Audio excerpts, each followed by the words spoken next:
Assalamualaikum warahmatullahi wabarakatuh. Welcome back on Armiadi Signori Channel, tempat kita berbagi inspirasi dan motivasi.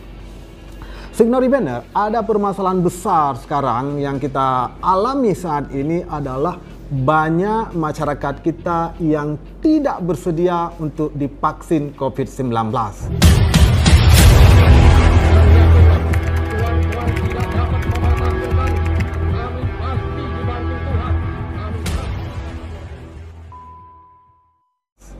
Nah, sedangkan kita tahu bahwa salah satu cara untuk memperkuat imun komunitas atau kekebalan komunitas masyarakat, maka bisa dilakukan dengan pemberian vaksin COVID-19.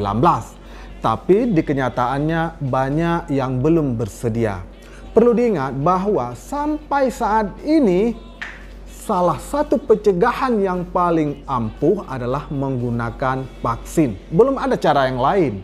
Nah, mungkin kalau ada cara yang lain kita tidak perlu menggunakan cara yang ini.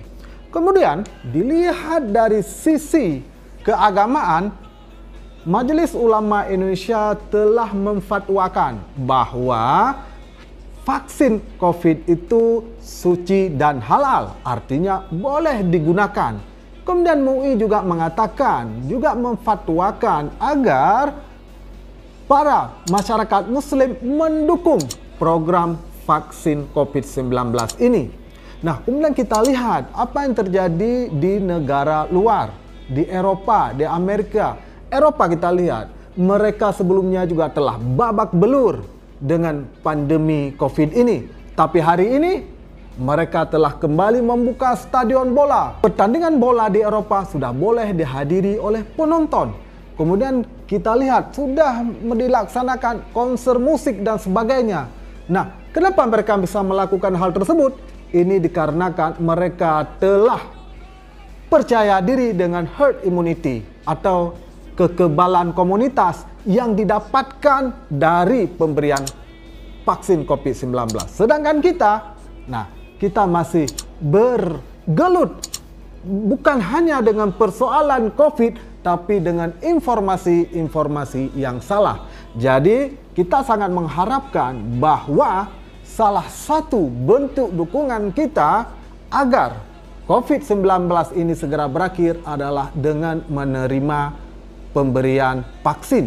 Apalagi, kita ingin mengatakan bahwa kalau ada yang mengatakan, misalnya, vaksin COVID mengandung kandungan-kandungan yang berbahaya, yang katakanlah beberapa waktu kemudian, beberapa tahun kemudian kita akan mengalami efek samping yang berat. Perlu kita ingat bahwa seluruh dunia juga menggunakan vaksin untuk pencegahan COVID ini. Kemudian kita lihat dalam konteks Indonesia, kita bisa lihat yang pertama kali diberikan vaksin adalah tenaga kesehatan. Kemudian TNI Polri. Mereka, ini tiga jenis pekerjaan yang pertama kali diberi vaksin oleh pemerintah. Kalau memang semisalnya vaksin tersebut mengandung racun atau zat-zat yang berbahaya yang bisa membunuh, bisa dibayangkan bahwa suatu ketika Indonesia tidak lagi memiliki tenaga kesehatan, tidak lagi memiliki TNI Polri. Bagaimana sebuah negara akan terjadi? Nah, ini saya rasa bisa menjelaskan logika kita bahwa vaksin itu memang aman untuk digunakan.